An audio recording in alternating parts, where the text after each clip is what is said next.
ಜಾಲಹಳ್ಳಿಯಲ್ಲಿ ವಿಶ್ವನಾಥ್ ಪಾಟೀಲ್ ಅವರ ಮಗಳು ಸಮೃದ್ಧಿ ಪಾಟೀಲ್ ವಿದ್ಯಾರ್ಥಿಯು ನವೋದಯ ಪ್ರವೇಶ ಪರೀಕ್ಷೆಯಲ್ಲಿ 100ಕ್ಕೆ 96 ಅಂಕ ಪಡೆದಿದ್ದಾರೆ. ಇದರಿಂದ ಗ್ರಾಮೀಣ ಪ್ರದೇಶದಲ್ಲಿ ಅಪೂರ್ವ ಸಾಧನೆ ಮಾಡಿದ ವಿದ್ಯಾರ್ಥಿಯಾಗಿದ್ದಾರೆ. ಈ ಸಾಧನೆಯನ್ನು ಮೆಚ್ಚಿ ಜಾಲಹಳ್ಳಿಯ ಜನರು ಆ ವಿದ್ಯಾರ್ಥಿಗೆ ಸನ್ಮಾನಿಸಿದರು.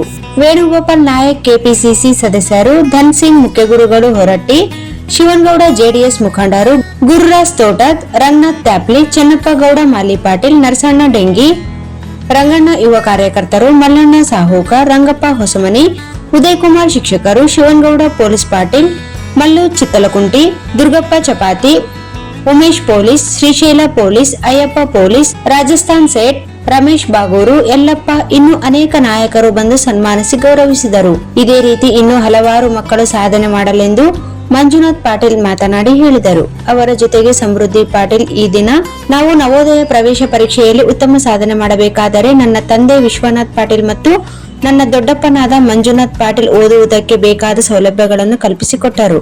ಇದರಿಂದ ನಾನು ನವೋದಯ ಪ್ರವೇಶ ಪರೀಕ್ಷೆಯಲ್ಲಿ ಉತ್ತಮ ಅಂಕ ಪಡೆಯುವುದಕ್ಕೆ ಸಾಧ್ಯವಾಯಿತು ಮತ್ತು ನನಗೆ ಉತ್ತಮವಾದ ಮಾರ್ಗದರ್ಶನವನ್ನು ಶಿಕ್ಷಕರು ಕೊಟ್ಟರು ಎಂದು ಸಮೃದ್ಧಿ ಪಾಟೀಲ್ ಮಾತನಾಡಿ ಹೇಳಿದರು.